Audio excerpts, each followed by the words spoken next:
Good morning. Today we are talking about Sexuality Matters.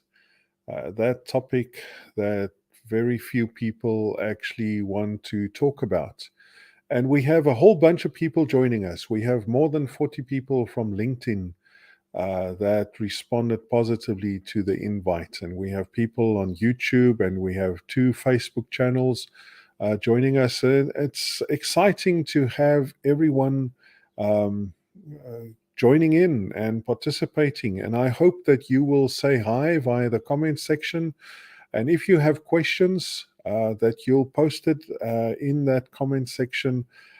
We have the ability to put that on the screen, make it part of the video if we are able to answer it in this broadcast. And it would be great if you were to participate. Now, I don't know how you were raised, but in the culture I was raised in, there were 2 things you didn't talk about. You didn't talk about money and you did not talk about sex. And if you were to talk about either, you were making jokes about those things. That's the only way that was introduced. Those topics were introduced in polite conversation. And only if your mother wasn't around, and I don't know which topic would upset my mother more, money or sex, but when she was around, we stayed away from that topic. And so mostly my education regarding sexuality and sex came via Hollywood. And that needs to be questioned. And in 30 years of ministry, I have not encountered somebody who's willing to minister into my life, get onto a pulpit and address the topic of sexuality. I've read about people with ministries like that. I've seen them on social media, but I've never met one in person. And today, I have the privilege of introducing you to Andre Webster. And I'm going to bring him into the stream and just say, hi, Andre, I'm so glad that you are here. Hey, Rion, it's so good to be here as well. What a privilege. It's great. Thank you. And we are going to, the 2 of us, these 2 guys are going to address the topic of sexuality, but I'm going to ask the questions and Andre will provide all the answers. And I'm hoping that as you engage with this broadcast today, that you will connect to Andre's ministry, and that you will make sure that the teachers in your life, that the parents in your life, that the pastors in your life gets connected to this ministry, because we definitely lack education in the area of sexuality. And as a result, I think the devil has made a big mess of things, and really just created havoc in many lives. Hi, Fred and Veronica. Glad you are joining us. Well, let's start with our conversation. And Andre, I think since we are going to ask you the difficult questions, maybe it's good if people got an idea of who you are. Are you from Hollywood? Is that where you hail from? Who are you? Tell us a little bit about yourself. If I came from Hollywood, I would be certainly behind a camera or anything like that. So I would not be in front. But yeah, no, I'm a normal person, I think, and whatever that means, eh? But I was raised in Zimbabwe and came to South Africa actually in 1982. So that's telling people a bit about my age, and I finished matric here. I then went and I studied. I actually studied sports science of all things, and also teaching.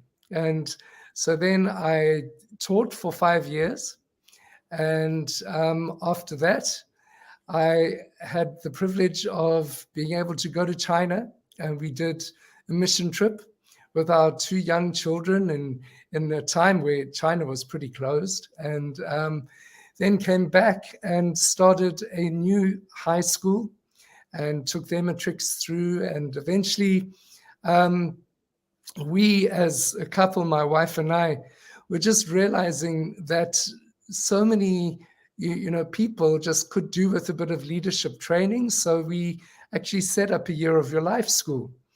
And so we raised up leaders from all over the world. And one thing that happened all the time, whenever we got to real deep issues, was this thing around sexuality, sex, and all the experiences that had happened. And we, in our ignorance, would say, hey, you know what? God does know about it. Here's a scripture, pluck it on like a plaster and just pray that it will go away. And obviously it didn't. And so after years and years of doing this and realizing that actually the kingdom of God was being affected by it, and that leaders were being brought down by their own sexuality or misunderstanding and actually just pure education, I decided, okay, I better go and study this. I tried to find a place to study it, but eventually found a little academy in South Africa and did my degree. And unfortunately, I had to study things that I never thought I would and nobody should. But I also just thought, if I don't, who will? And yeah, so I think that has just in many ways helped me to grow in compassion for the brokenness in terms of sexual lives and people in, sad lifestyles. And it's also just, I trust, grown my capacity to serve the body of Christ in this area. So that's a bit about me. I haven't really gone into any sexual addiction or anything like that. So I don't come with a pedigree of being freed from sexual sin as such. But I do a lot of counseling, and God has been extremely gracious in just helping us see people come to freedom. And that's just such a privilege. Okay. So that's a bit about me in a nutshell. Okay, great. Well, Andre, I heard you refer to your wife, and so it confirms the rumor that many years ago you got somebody to marry you. And the rumor also is that, she stayed with you all these years because you're so immensely rich. But yeah, just tell us a little bit about your family and who they are. I'm not sure about the richness anymore because the bride price was so high, and so yes, my wife Jennifer, we've been married now for 32 years, and we've had a real marriage, an authentic marriage, and it's gone through its real highs and real lows, and we've faced cancer together. We've face struggles. She's the most amazing person. She's actually, she only has, excuse me, she only has 12% vision. And, but she never went to a school that focused on disability. And she eventually was able to cope with real world circumstances and became a leader in it as well. So she's just taught me an incredible amount concerning perseverance and being able to go places where I would never have dreamt I could go, just because she has such a real, authentic faith with God, who's on her side and is with her every step of the way. We have two amazing children, and they are both married. And my son is a pastor, and my daughter, she is an OT, and she's just produced our first grandchild that is 4 months old. And it's just amazing, just incredible being a granddad, because the baby's not ours. So the evenings are theirs, and the nappies are theirs too. But we have the joy of loving her, and she started laughing and giggling last week. So our life has reached a new level, of joy, which is just fantastic. So that's a bit about us. I would say that we've really just striven to raise our children in the ways of God, and God has been so faithful. We've made huge mess ups. And they've told us so, which has been very good. I just love the candid relationship we have with them. And so there's been a lot of forgiveness on the way. And but you know what? It's just beautiful to know that God covers, and his grace is just so rich. But he also just has very clear guidelines that he's given us the grace to find as well, and for our children to find. So that's a bit about me and my family, and my incredible wife that I paid an immense amount for. Well, you must definitely play her this recording. That was an amazing description of her. We also have Davina from Milder's Drift checking in, and we say hi to Davina. Andre, you're a pastor here in Durbanville, where I now also that I also call home from very recently. Tell us a little bit about your church, where you pastor. Yeah, we were privileged to actually be part of the inception of the church, which was 28 years ago now. And so we've really grown with the church, and it's just been a beautiful journey on the way. And I'll go to where we're at the moment. And I think, we've got to a point of really, and I think COVID made us question, and I think all of us had to really question, what is true Christian ministry? And what does it really mean to change a nation or to disciple a city? And I think that's really been forefront in our minds and in our hearts. And so we've tried to strip away all of the trappings of what the institutional church, as well as some of the rhythms and the religious things that we've been doing for years, just to really go back to what Jesus said in Matthew 28, when he told his disciples that all authority has been given to him in heaven and on earth. And he declared them to go and make disciples, baptizing them in the name of the Father, Son, and Holy Spirit, teaching them to observe all things that he has commanded them to do, and that he will be with them even to the end of the age.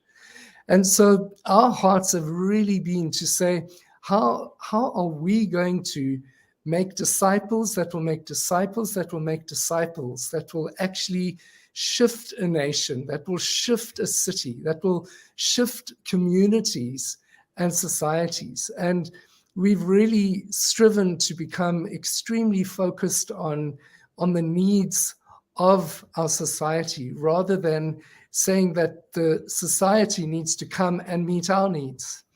You know, we've really believed that that God has a church, and the church has his mission. And so we really are wanting to fulfill that mission in fresh ways, in new ways. And so, we really want to help people disciple, to know what that means, to know how different it looks to our experiences. And in that process, I think what we've realized in terms of our Sexuality Matters is that, you know, in order to have healthy disciple making, we need to take care of ourselves and be aware of our own fallibility as well as our ignorance. And to be able to also be very relevant to a world. And we live in a hypersexualized world. And I'll be honest, one of the greatest tools I've had in studying this is that wherever I go, if somebody says, what do I do? And I say, I help couples to have better sex, I have their attention straight away. So God can use anything, absolutely anything, to open the door and to see whether there's a person of peace that will let us into their home, into their heart, so that we can pray for the kingdom to come and do a miracle and see them shifted so that they can share that with others and create a movement. So that's really our heart as a congregation, and the beautiful journey we've been on. We certainly are making more mistakes than there are victories. But I think that we're just learning so much in the process. And I'm so grateful to have an eldership as well as staff around me that are part of this journey with me. It's very exciting. Oh, that's amazing. And we have Community Ministries Resource Center checking in from Mildersdrift. We are broadcasting via their page too, and that's very special to have community ministries involved in this. Now, Andre is from El Shaddai here in Durbanville. If you want to connect with him there, if you're watching from anywhere in Cape Town, his church's name is El Shaddai in Durbanville. Now, Andre, we've touched on this, but since this is my first exposure, and I don't know how many people that are watching will know what a sexuality counselor is, because that's what you are, apart from pastoring a church, a sexuality counselor. I don't walk down the street and see many people speaking or putting up signs saying, knock on this door, I'm a sexuality counselor and I'm cheaper than the guy next door. I don't see that. And I just quickly want to say hi to Percy, who's excited to learn with us today. Percy, we're so glad that you are joining us. So I want to ask, what is a sexuality counselor? For the people out there that, like me, have never heard of one, what is a sexuality counselor? All right. So sexuality counselor is actually a term that is given to somebody that has done a degree in sexology. All right. And once you've done your master's, you can become a sexuality therapist. And only once you've got your doctorate can you become a sexologist. So one might say that I've done my bachelor's, and that's good. I'm busy with my master's. But terms are really misleading, and certainly it's not only about counseling, but I think it's about providing wise counsel about sexuality. that is researched and that is able to actually give context to the world in which we live. And obviously, sexology and sexuality is a huge term. Here you've just got a diagram of just the transdisciplinary universal integralism of sexology. And you'll see that it covers a huge range of things: psychology, the biomedical sciences, the cultural sciences, as well as the social sciences.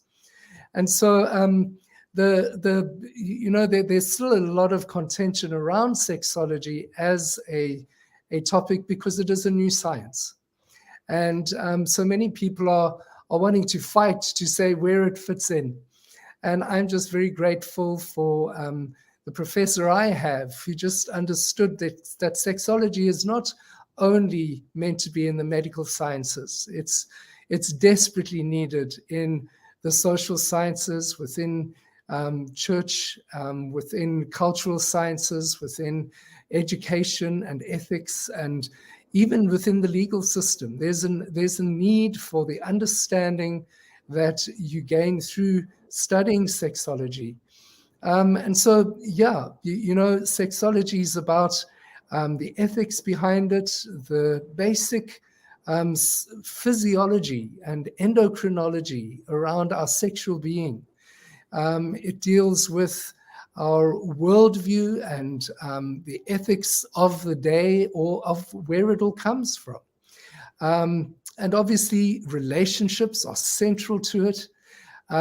So I think, as a sexuality counselor, I deal with many different kinds of issues. But I think my heart is really into providing education and to give wise counsel to people to cope with our sexualized world that is actually creating mayhem in families, in youngsters' lives, in school teachers. I've met with headmasters that are really struggling, and so that's a bit about sexuality and sexology as a discipline. Okay, so now we're getting to, I think, the important stuff, Andre, because as a Christian, I understand that fornication, whatever that means, is sin, and I understand that I need to get married to have sex. Isn't that enough to know? Why do we need to know more about sex than I have to wait to get married before I can have sex? Well, that's just amazing. In our charismania, or in our church religion and our thinking, we've all thought that, when you have sex and you get married, you switch on the sex light and everything works and it's going to be perfect. Just fantastic. And we don't realize that our sexuality is something that started in the womb and ends when we die. All right. And our sexuality doesn't only include our genitals, it includes the way we think and feel and believe about them. Okay. And so obviously it's not only their physical structure and what they can do, but it's then what they mean. So my genitalia will often instruct me according to my manhood. And then how do I deal as a man with the world around me, let alone with women? And so all of these things around sexuality affect the way that we eventually are going to have sex one day, all right, within a covenant relationship.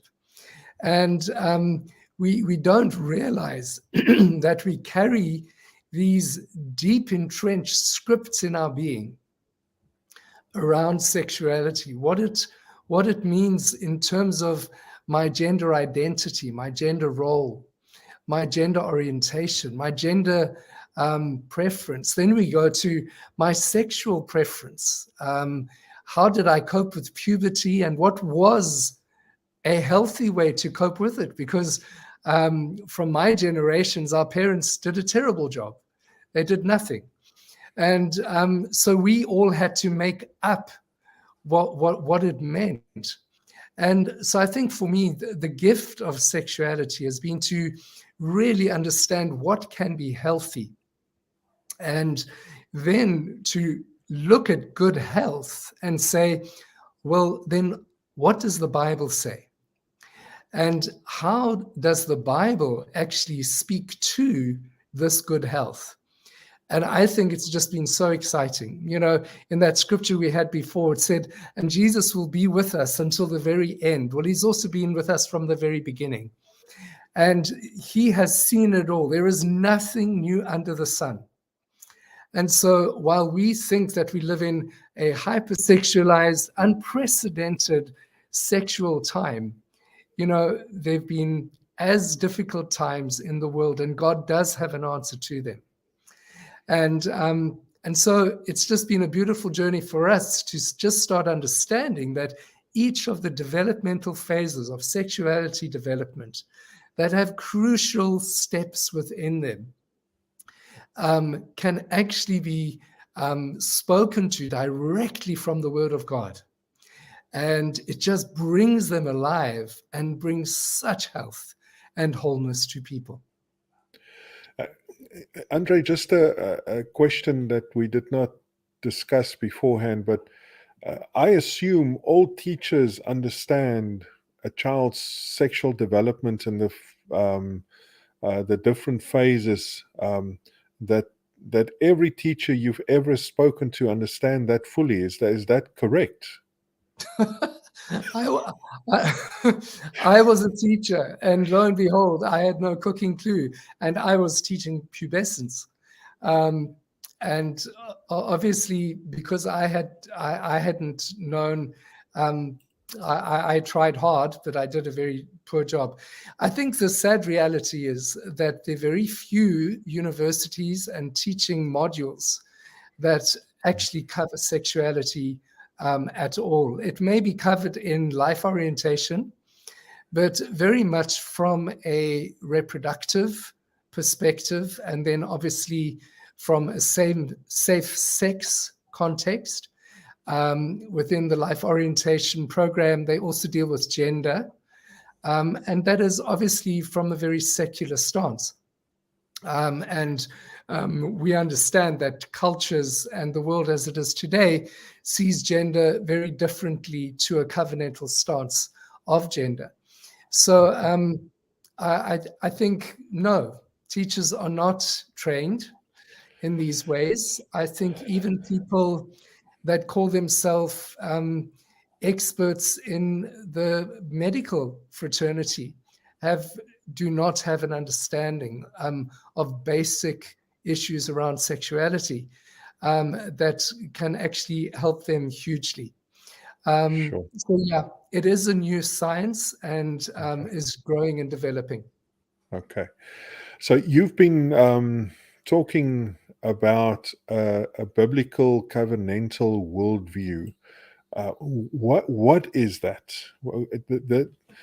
Bringing the Bible into sexology and this whole science that's busy developing, a biblical covenantal worldview. What is that?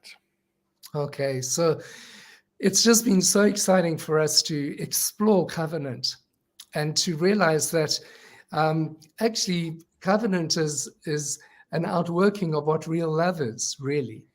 And covenant is a promise that God makes with mankind. And with this promise, he asks us to commit to him. And it is such a large, beautiful commitment that he makes to mankind and us to him that is life-forming and gives life. And so when we speak about a biblical covenantal worldview, we're saying that right from the beginning, with Adam and Eve, God created a promise with them that was rugged. Okay, it was It was a promise that he would be with them through thick and thin. No matter what happened, he was going to be with them. This covenant was going to be that he was going to be present with them all the time. And then it was also that he was going to advocate for them, that he was going to be for them, always behind them. And then finally, it was that the covenant is transformational. It is always drawing out the calling and the original purpose of our mankind to a point of it being fulfilled on earth as it is in heaven. And so these aspects of covenant become a beautiful framework within which we can now look at sexuality. And what one can start understanding that even if we just look at our genitalia, if we understand that, you know, that God made it and he made it good, all right, and he's for us concerning our genitalia. It's not something we've got to be scared about. You know, when Adam and Eve ran around naked, and he felt for them deeply because they felt such shame. And while they tried to use fig leaves, which must have been so uncomfortable, he actually made the first covenantal act of killing an animal. It was the first shedding of blood to actually cover the nakedness. And that's part of this covenantal love that he has. He wanted to advocate for them and just say, okay, I see what you've done. You need to leave Eden, not because I'm actually disciplining you harshly. It's because now you can't live in this holy place any longer. And so he covers them. And so I love, you know, covenant includes that word cover. And that is really what biblical covenant is about. It's about how does God cover all of these things of life?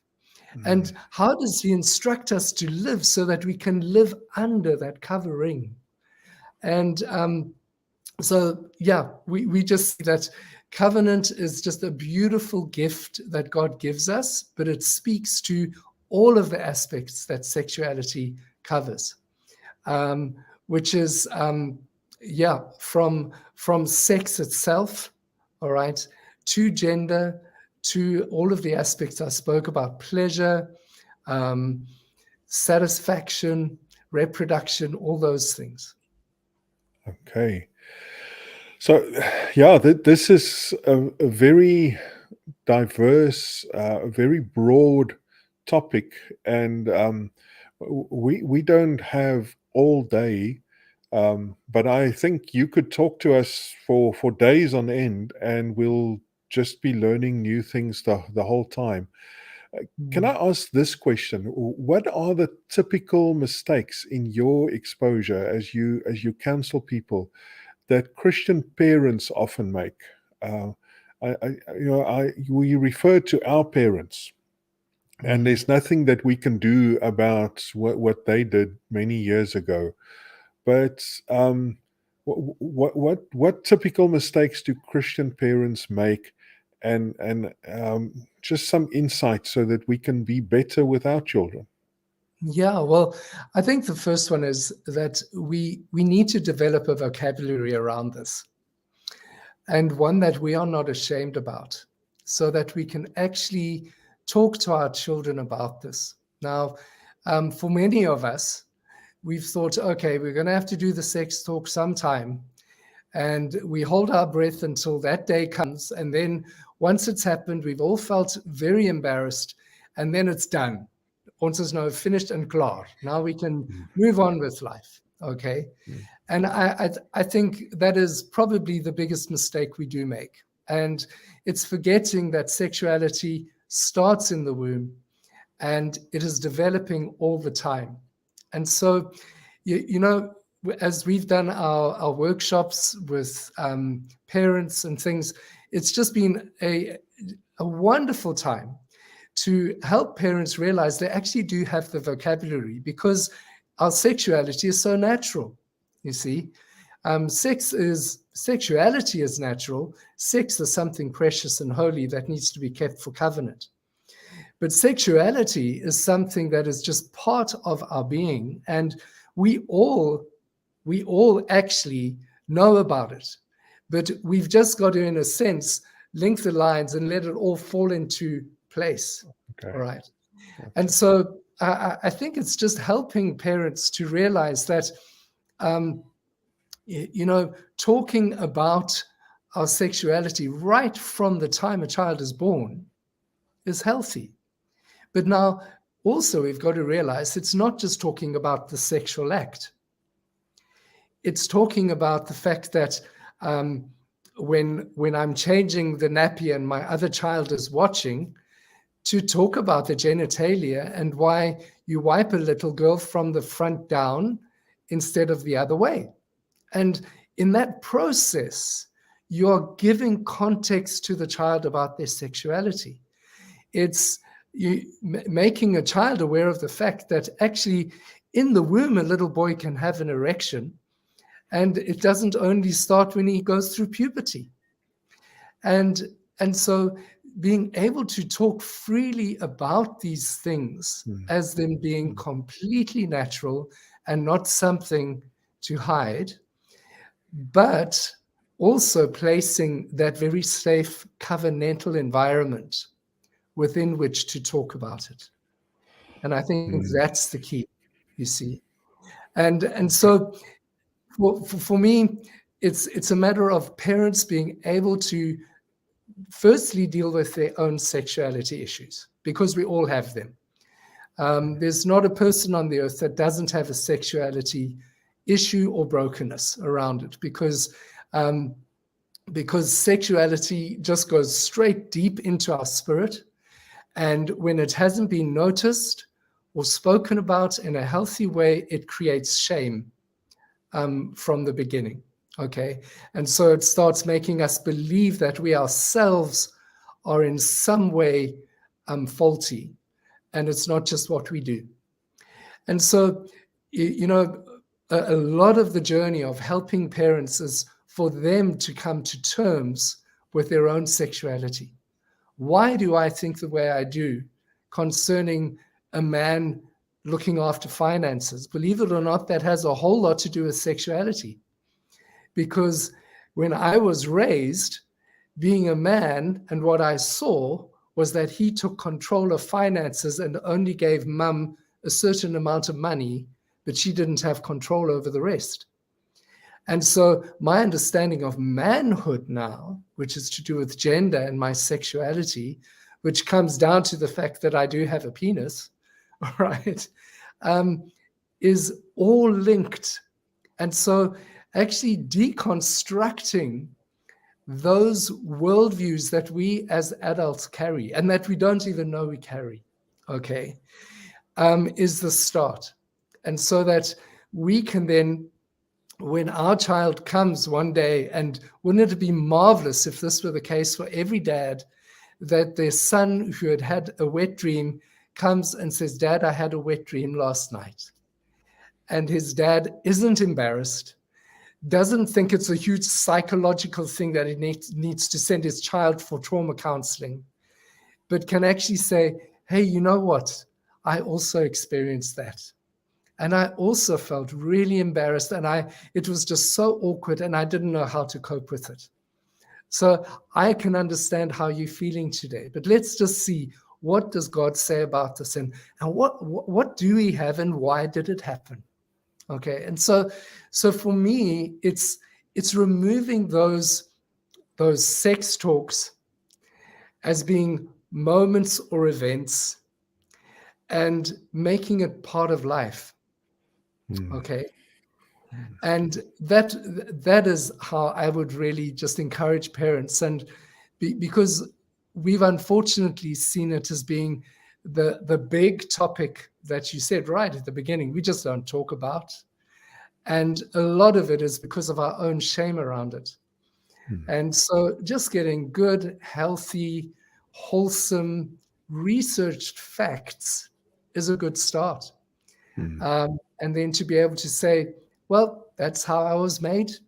And it actually is expressing just the most beautiful thing that God made at the end of the day as well.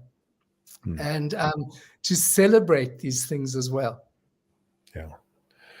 Sure, Andre. I think there's so much that needs to be said, and as I listen to you, I'm thinking of mistakes I've made. I'm thinking of people that I've encountered over the years, and seeing roots of problems that I never noticed in the past. Wasn't willing to go in that direction, even as a pastor counseling them. The church needs this ministry. Teachers need this ministry. Parents so desperately need to be educated to do this well, so that we can just break this toxic cycle that we're in, and this downward spiral that we can see through the generations. So I want to ask, tell us about your ministry. Tell us about Sexuality Matters. How do we engage? I'm going to post, as you speak, I'm going to post the website in the comments for whichever channel you're watching on, except maybe LinkedIn. It will appear there, and I will post it later, and it will be it's already in the comments or the description of the YouTube video. But please tell us a little bit about Sexuality Matters. So Sexuality Matters was really birthed out of this desperate need that we saw in the world, and especially amongst Christians. So I'm not saying that it's an organization that is only for Christians, and certainly we have spoken outside of the Christian context. And we would understand it to be a space for education, firstly, just good, healthy education, but then a space where that understanding can be put within a biblical worldview that people can then apply to their lives. So you'll see some of the things that we are doing on the screen. We're doing on the 2nd of April, we're doing the Raising Sexually Healthy Pre-Adolescents, because that is such an awkward time for parents to parent, because they know that puberty is coming. They know that the children are hearing that some of their friends are maybe going through it, and they were never actually helped through this phase. So we really look at that stage, and part of that stage is really about gender role development. And in that whole process, we actually deconstruct gender role, which is actually a social construct, and it's not a physiological, anatomical one.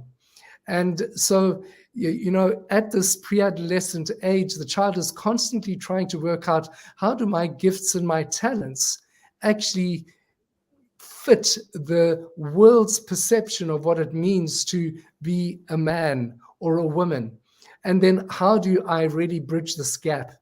And just to realize that the struggle that is happening in terms of that gender role and how they are struggling with it isn't a definition of their gender, okay? So this is just one of the things that we speak about, which has brought so much freedom to so many people and parents in terms of helping their children understand the gay agenda and certain things that are being really prescribed strongly within schools at the moment. So that's one of the things we do. We do a wonderful workshop called Fearful and Wonderful Sexuality, which is what we would understand to be our base workshop, which goes into a biblical worldview and then looks at all of our sexuality development and helps us as individuals to really start understanding what happened, what went wrong, what was good, and now how do I live, and how can I raise sexually healthy children and work in my, you know, as an employee somewhere. We do have our workshop for facilitators to actually facilitate any of our workshops. But we do have a prerequisite that they do the Fearful and Wonderful Sexuality workshop first. And that, I just love those times where we can just be together and really discuss at length sexuality, so that when the people do facilitate any of the workshops, they do have a greater understanding. Then I started, well, I actually finished writing a book, but it's never been published, called Diffusing the Power of Porn. And I eventually decided I would just make it into a 40-day devotional. And so that's what we have there. It's called Diffusing Porn. And the name we're going to change. I don't think it's helpful. It's not for porn addicts alone. It's for anybody. It's basically, we're living in a hypersexualized world where the imagery around us can draw us into a lifestyle that includes porn very, very easily. And so it's a 40-day devotional where we just look at what Scripture says to us about sexuality, about the longings of our heart, as well as keeping us from the trap of porn. So that's a great journey, and we meet as a group that is doing that every last Sunday of the month, and it's so lekker. We just get everybody together and we find out what we're learning, and it's just a great time. So those are just a few of the things that we are doing. Obviously, we counsel as well, and we also do speaking commitments at churches and wherever I'm at schools as well. So that's some of us. To engage with your workshops, Andre, do I have to live in Durbanville to be able to attend one of your workshops? Not at all. So most of them we do via Zoom. So it's virtual, and you would sign up via our website. The Raising Sexually Healthy Pre-Adolescence workshop is in person, but we also have a Zoom option. So that will be happening at the same time. Yeah. Okay. And counseling, are you available to do that via Zoom too? Is it possible to sign up on the website for that? Yes, it is. Yeah. Okay. Absolutely. So send me a mail, and then we do it via Zoom as well as face-to-face. I've found that Zoom is sometimes a very helpful tool for counseling these issues, because it creates a bit of a barrier, so people don't feel too vulnerable that sometimes people do when they come face-to-face. Okay. But yeah, so it's been a good tool.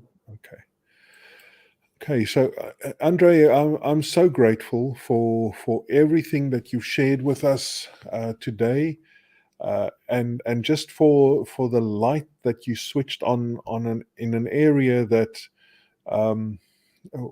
we so often ignore, and we just live with what we have. And I realized something as we spoke beforehand when we prayed, and I prayed yesterday. I would pray about bondage, and for the bondages in people's lives to be broken.